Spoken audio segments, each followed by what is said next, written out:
spoilers, there's some spoilers, so be aware.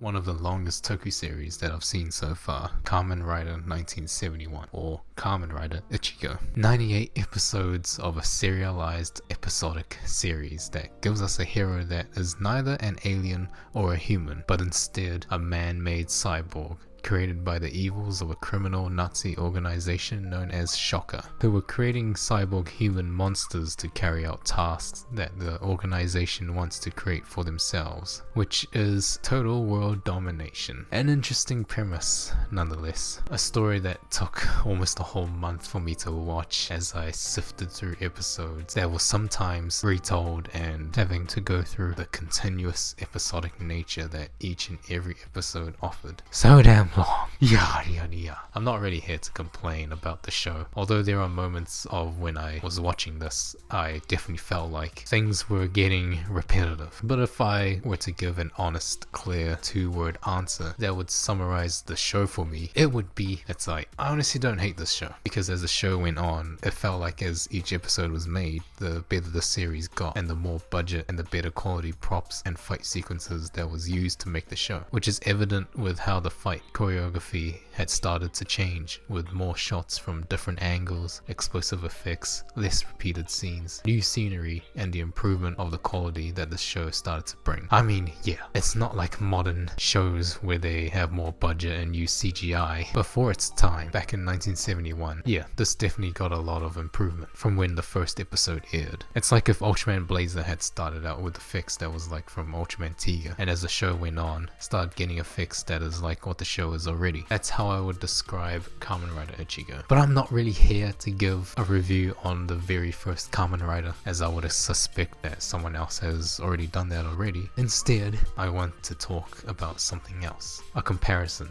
between the very first Kamen Rider and Shin Kamen Rider. But Shin Kamen Rider came out years ago. Yes, I know, but I still want to make this video anyway, because I feel like this is something that I feel like talking about, as there are things that feel very different between the show and the movie. I'm also aware that for Shin Kamen Rider, there were external influences such as ideas that were used that wasn't in the show itself. Now, I can't be bothered researching that side of it because I don't have the time for that, and I only want to talk about the things that I see rather than the things that are behind the scenes. So for anyone that has seen both Kamen Rider Ichigo and Shin Kamen Rider, from my point of view, it felt like the show and the movie tell a completely different story from each other. A lot of ideas that the show had didn't really make it to the movie. This includes the heavier emphasis on the organization Shocker as being the biggest villain from the TV show, compared to the bigger emphasis of Kamen Rider Zero being the main focus of a villain from the movie, and from the show, the usage of the changing side characters compared to the movie where it is predominantly Ruriko Midorikawa. Yeah, I understand. All 98 episodes aren't simply gonna fit into the 2-hour time frame of a movie. But there is still a reason that I want to talk about the comparison. The previous two examples that I mentioned is only just a few that I can think about from the top of my head. And I feel like from what the movie has shown, it isn't really something that is a complete renewal of the story. In other words, is Shin Kamen Rider truly Shin Kamen Rider? Let's talk about the very first show to begin this discussion. A simple story that begins with a man with a passion and a dream of becoming a motorbike racing champion, with a prideful coach that helps him train to become the best he can be, until he encounters some strange behavior from a group of motorcyclists and decides to follow them, only to end up becoming a victim of intense surgical procedures that alters and changes the way he would live, turning him from an ordinary man with dreams to a cyborg hybrid of a grasshopper and a human, changing his life forever as he then begins his journey of overcoming the people that had given him the new abilities, and to stop the evil organization from continuing their practices, while also dealing with emotional conflict with others, and to also stick with his dream of becoming a motorbike racing champion. That's the outline that I got from it, from my point of view. And although for the majority of the series remaining quite episodic, the overall story of it is still a bit serialized. Now this is where the real spoilers begins. Hongo's first story was about a man that was adapting to life after becoming a cyborg hybrid human, where he is wanting to return to being a normal human again, but is forced to encounter the monsters from Shocker that are after him, after other victims,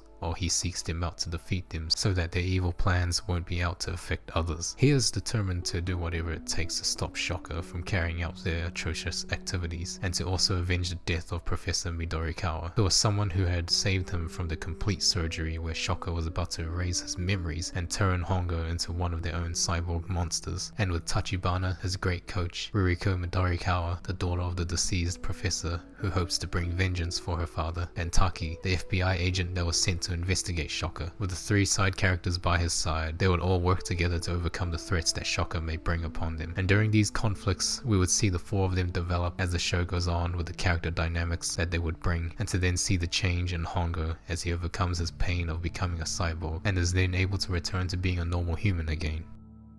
However, that was only some parts of the story that actually happens from the show. During episodes 12 and 13, we begin to no longer see Hongo play a bigger role in the show, as Ruriko and Taki starts to become the ones who take the spotlight, and only Kamen Rider appears when he needs to be, to save everyone and face Shocker himself. In other words, we start to see Kamen Rider appearing for the character moments instead of Hongo. I'm sure many Rider fans would know about the backstory of the reason why we start to see less showtime for Hongo. I don't really want to get into too many details, but just be aware that some behind the scenes stuff happened. So then came episode 14, a brand new Kamen Rider with a brand new attitude and the sudden introduction of more characters, giving us a new story to tell of the second Kamen Rider, where he was someone who was brash, straightforward, was completely ahead of everyone at almost anything, and had a new transformation that was different from the first. Now this new Kamen Rider's name was Ichimonji Hayato. He was also someone who was forced into being turned into a cyborg, where Shocker had hoped he would be designed to challenge Kamen Rider the first, but instead was saved by Kamen Rider, which prevented Hayato from becoming a complete cyborg who would have served Shocker. So in order for Hayato to give back to Hongo for saving him, he decides to take Hongo's place in becoming a Kamen Rider by joining Tachibana, Taki, and the rest of the other side characters on thwarting the future plans of Shocker, as Hongo was described to have gone off to Europe to fight Shocker there, in which Ruriko had also followed Hongo to Europe. So where does this story of the second Kamen Rider take us? Was there anything that was similar to the first Kamen Rider, such as having a deeper story to tell? No. From my point of view, it didn't feel like becoming Kamen Rider even bothered Hayato for one bit. For most of his legacy, his character remains pretty unchanged. Nothing from Shocker really affected him much, even if there were things from Shocker that would try and scar Hayato or traumatize him in any way. However, there were some moments in the story where Hayato had self-doubts about himself, where he had feelings of guilt of not being able to live up to expectations, and where he had failed to save lives. But I feel like during this process of his character development, he seemed to have taken these events as a lesson and still managed to remain having the same personality as was the first time he was introduced. Because when I was watching this, I didn't feel like his character had changed much from those events. For the most part of his story arc, everything about the episode sort of felt the same, including the rest of the characters that was introduced or existed during Hayato's story arc. Everything just felt the same, the continued episodic feeling, the monster of the week type of writing, and the hero who comes in to save the day. But if I were to try and summarize the story of Hayato, I would say something like the journey that the second Kamen Rider had faced in order to repay what he owed for the first Kamen Rider who had saved him, and with every battle he had faced, along with his peers that were by his side, they would manage to overcome everything that Shocker had thrown at them, defeating each monster that would attempt to defeat Hayato, and thwart the plans that Shocker had made for world domination that would have harmed an innumerable amount of people. Hayato would do enough to repay his part of becoming Kamen Rider, doing enough to defend Japan from the threats, and enough to eventually wait for the first Kamen Rider to come back.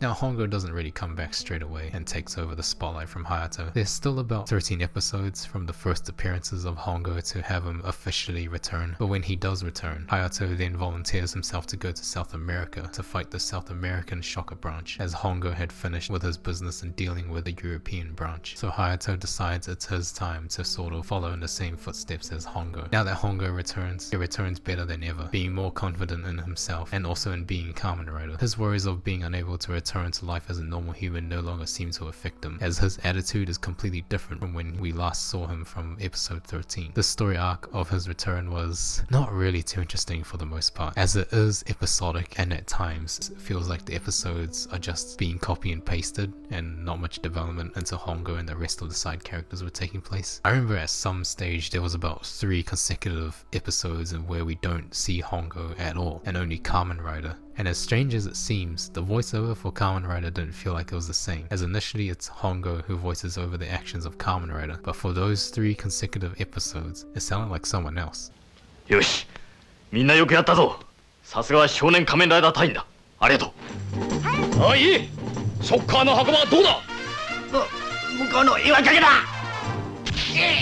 They ask you how you are, you just have to say that you're I don't really know what happened and why that is. I guess it has something to do with the main actor needing to be somewhere else. But while watching the show and coming across this, it was pretty weird to witness. But to move on, for the most part of Hongo's return, there isn't much character development that takes place. Even with the episodes that also included Hayato's return, there isn't much from my point of view, where certain feelings were being felt and that personal issues were affecting the characters. Even when there are tragic events that take place, such as Shocker being able to infiltrate and weaken the group, where afterwards those attacks don't seem to affect them, and that after defeating the monster from Shocker, they then return to being a group again and then sort of act like nothing ever happened, then right off to the sunset. However, what I do have to say is that the team does expand to become an undercover fighting force, with Kamen Rider and Taki on their side. They grow to have a team that reports to them the sightings of Shocker, from various children who are at the front lines of being exposed to Shocker and their monster attacks, where they send a pigeon with a message that says something along the lines of Shocker has been sighted. Upon receiving the messages, Kamen Rider or Hongo and Taki then head out together to face the threats themselves and thwart the plans of Shocker. But other than that, I didn't feel like there was much else to add, just that the team does grow to become more efficient in dealing with Shocker. However, there is something else that I would like to add that isn't about Hongo or the Tachibana Racing Club, which is what the group was called, and that it's that with Hongo's return, we also got to see a Shocker that was evolving. With every battle that takes place, Shocker seemed to have been developing without the characters or even the viewers noticing. Shocker in the original Kamen Rider plays a very significant role. I would arguably say that Shocker is one of the most memorable villains that I've seen from Kamen Rider of all time. They were introduced as an organization who was still in its sort of experimental stages, where they were testing their knowledge of turning humans into cyborgs for their vision of gaining total world domination, having a minor battalion of basic soldiers and a small number of monsters to use in their arsenal, in which they then used them to try and silence their only failure of their mistake of having one of their cyborgs escape and fight against them, in which he becomes a major nuisance for Shocker as he continuously thwarts their plans. But even with their creation becoming their enemy, Shocker still develops behind the scenes. There's a lot of things that Shocker does that makes me realize that they are a very cruel organization. First of all, they do an innumerable amount of kidnappings. For one episode, we see a story in what Shocker does to choose and kidnap a specific human to force them into becoming cyborgs and fight for them, going against the human's will and erasing their memories so that they would show less restraint on their victims when they become cyborg monsters. And on the topic of kidnappings, the stories of kidnappings of children, where they kidnap them and use them by forcing propaganda and brainwashing so that they can be used to fight against Kamen Rider, which eliminates the need of having to use their own soldiers to deal with the problem. There's also an interesting thing about this. For each episode, they focus on one story of Shocker and where they carry out one of their tasks in securing world domination. That task is then discovered by Hongo and his small team, and what was discovered by Hongo is what was thwarted by Hongo at the end of the episode. But I feel like what was thwarted was one of the only acts that was discovered by Hongo, and that there were many other things that Shocker has done behind the scenes that were not discovered by Hongo. Think about this for a moment. For each episode, there's always a new monster, and in order for Shocker to create a new monster, they would need to use a human, much like how Hongo was kidnapped and forced into becoming a cyborg. It is also the same fate as the monsters that Shocker creates. So within each episode, there was always someone being kidnapped by Shocker who is being used to fight for their vision of world domination, only for the monsters to be taken out by Kamen Rider for each episode. But you might say that, oh, it might just be the soldiers of Shocker being turned into cyborg monsters instead to fight Kamen Rider. Well, they do have episodes in where they show the hostages that they have captured without Kamen Rider and his team finding out about it, and they are sometimes used in a way as disposable humans that were being tested on to see the advancements that Shocker has made. And in those moments, Kamen Rider wasn't there to save those hostages. So in my opinion, it could mean that the only times we see Kamen Rider intervening is one of the only times where we get to see Shocker carry out their evil doings, and that there are an innumerable amount of times that is not shown where Shocker has been kidnapping humans secretly without Kamen Rider and his team noticing. But the kidnappings from Shocker is only one of many things that Shocker does as well. They do other things, such as the use of blackmailing to force people to join them, and an innumerable amount of murdering random civilians to test out their latest attacks. This is only just a few to mention, and as the series goes on, even though from what we see from Shocker losing the fights against Kamen Rider, Shocker still seems to be able to overcome the Kamen Rider problem, and they continue to develop, where they introduce new leaders to take over their command, and introduce new weaponry and uniforms for their soldiers to use, and their numbers that are fighting for them continue to rise, to the point where there are mentions of Shocker being in other parts of the globe. And with each effort that Kamen Rider makes to thwart the discovered plans, Shocker still continued to rise higher and stronger than before. Now there are some spoilers that I would really want to talk about as well, especially within the last 20 episodes of the show, which surprised me honestly, but for the sake of me wanting to try and keep this video somewhat short, I'm going to leave that part out. So yeah, so to summarize, the development between Kamen Rider and his team and Shocker is interesting to see. It's not something that I would say is obvious, as this show is still predominantly episodic, bringing in new monsters of the week, but the show as a whole does tell a story of the legacy of the Kamen Riders and the eventual growing threat of an organization that is sought for world domination. There is a story that's being told, and to my surprise, I quite enjoyed it, even though it was one hell of a long series. So with this show somewhat summarized, how does this compare to the movie Shin Kamen Rider? At first glance, when I rewatched this movie again, my initial thoughts were, this does not feel like a true Shin Kamen Rider movie. And if I were to make a quick statement right now, I would say that what I had initially thought that this movie wasn't a true Shin Kamen Rider movie was actually about maybe accurate, in my opinion. I have some reasons for why I think this way, so I'll do a relatively quick summary of the movie. In the beginning, there was a lot of things that felt like a true Shin Kamen Rider movie, with the introduction of the spider augment and the feeling of Shocker sending out their troops to take out Kamen Rider and the traders. The first part was pretty much a rehash of the first episode of Kamen Rider, but much more modernized with some new ideas that is introduced, but still a different sort of writing that takes ideas from the first episode with new scenes that modernize it. However, the opening part of the movie is about as much as Kamen Rider 1971 will get from the entire film. The movie itself is very serialized. The motives behind the characters are also different from the original 1971 series. Hongo seemed to be someone who was suffering from trauma from previous incidents that had affected him before becoming a cyborg, instead of a story of a man who was worried if he could ever reintegrate back into society. The movie has a man who was worried that his newly gained powers would cause more harm to others and that it would hurt people more than saving. And for Ruriko, I guess she also sort of has the motive to claim vengeance in her own ways, of trying to take down Shocker for turning her family into working for the organization, and some other motives of her wanting to take some people out of the organization by convincing them to leave. Now there are some other changes compared to Kamen Rider 1971, which also includes the tone of the story. In Shin Kamen Rider, Shocker doesn't really have the same effect as the Shocker in Kamen Rider. For one, Shocker doesn't feel like a big organization in Shin Kamen Rider. We barely see much from the soldiers of Shocker. The only exception is literally in the opening part of the movie. For the rest of the movie, they mostly focus on the individual villains who play a role in being someone who had once known Ruriko personally, as her and her father were once members of Shocker, and the motive behind it is for Ruriko to visit the people who had known her and to track down and convince them to leave in some way or another. The villains never felt like they had the upper hand most of the time. Hongo and Ruriko walk straight into the targeted villains' hideouts and confront them on the spot without doing much to track them down or fight the soldiers of Shocker. And throughout this whole time, Shocker doesn't feel like they play a big part in this movie, because in the Kamen Rider show, we had the leader of Shocker and the commanders giving orders to the monsters and their soldiers to carry out their duties, while for the movie Shin Kamen Rider, Shocker isn't really there. There doesn't seem to be a leader of Shocker, and there obviously never was a commander,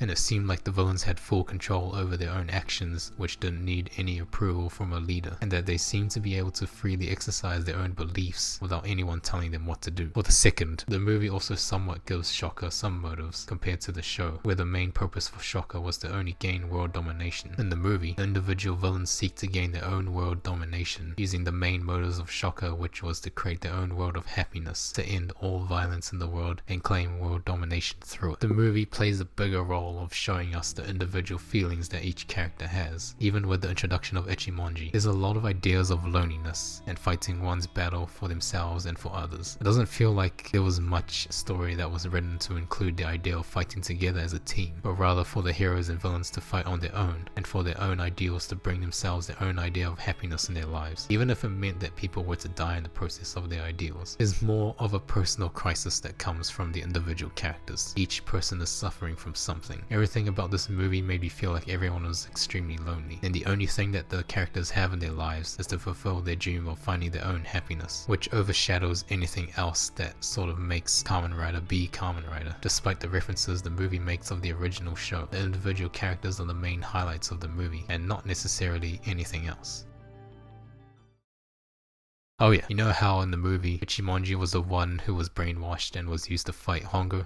Because in the show, it was Hongo who was brainwashed and was used to fight Hayato. Hayato is Ichimonji, by the way. Now we all have an idea on how the show and the movie feels. Let's summarize all this and conclude some things that I want to say. So, is Shin Kamen Rider truly Shin Kamen Rider? Short answer, sort of. To get straight to the point, the movie felt like it was only telling one part of the show, which is the first 13 episodes of Kamen Rider. How, as was said, the first 13 episodes felt like there were some motives behind Hongo, Ruriko, Taki, and Tachibana, with the show having more ideas of teamwork and the influence that Shocker has on the characters and the world. But in the movie, it was more focused on Hongo, Ruriko, and the villains who had been a part of Ruriko's life when she and her father were part of the organization of Shocker. Also, with the villains who appear in Shin Kamen Rider, they were predominantly monsters that had appeared from the first 13 episodes of the show, and no appearances of other monsters from the episodes after episode 13 of Kamen Rider 1971, with a few exceptions such as the 6 Augment Riders, who don't appear until towards the end of the show, and I feel like I've seen this monster from the show before but I forgot, and also the Butterfly Augment. Well, I can't remember if there was a butterfly monster in the show. I'm pretty sure there was one, I just can't remember. Don't think it appeared in the first 13 episodes though. With this in mind, you could argue that the movie was only showing us one part of the show, because it also coincides with Ichimonji being introduced, with him taking over the mantle of Hongo and beginning his new journey as the next Kamen Rider, with Tachibana and Taki on his side. Likewise with the show, Hongo being said to have left Japan to fight Shocker in Europe, and for Hayato to begin his journey with the Tachibana Racing Club and Taki on becoming the second Kamen Rider. There are some parallels between the show and the movie, with new ideas being added to the movie, making it more personal between the characters, and a modernization take on depicting the characters from the 1971 show. So I guess to finally conclude, I would say that Shin Kamen Rider is about 0.132653, yeah, I'm not reading that, of a fully completed Shin Kamen Rider. It only tells us one part of the story of the show, and after all, there is a lot that happens in the TV show, which includes the story arc of Hayato and the return of Hongo and the growing power of Shocker. So now, after about 2 years where I decided to finally watch the whole 98 episodes of Kamen Rider, I finally realized that the Shin Kamen Rider movie was only telling one part of the story of Kamen Rider and not the whole. But just imagine if they do make the Shin Kamen Rider movie to be an exact replica of the show. I can't imagine the story of the 98 episodes to be shown in just 2 hours. So yeah, in my opinion, Shin Kamen Rider isn't completely Shin Kamen Rider, which is understandable. Not really gonna tell the story of the whole thing. So there you have it. I can't believe I watched all 98 episodes of Kamen Rider.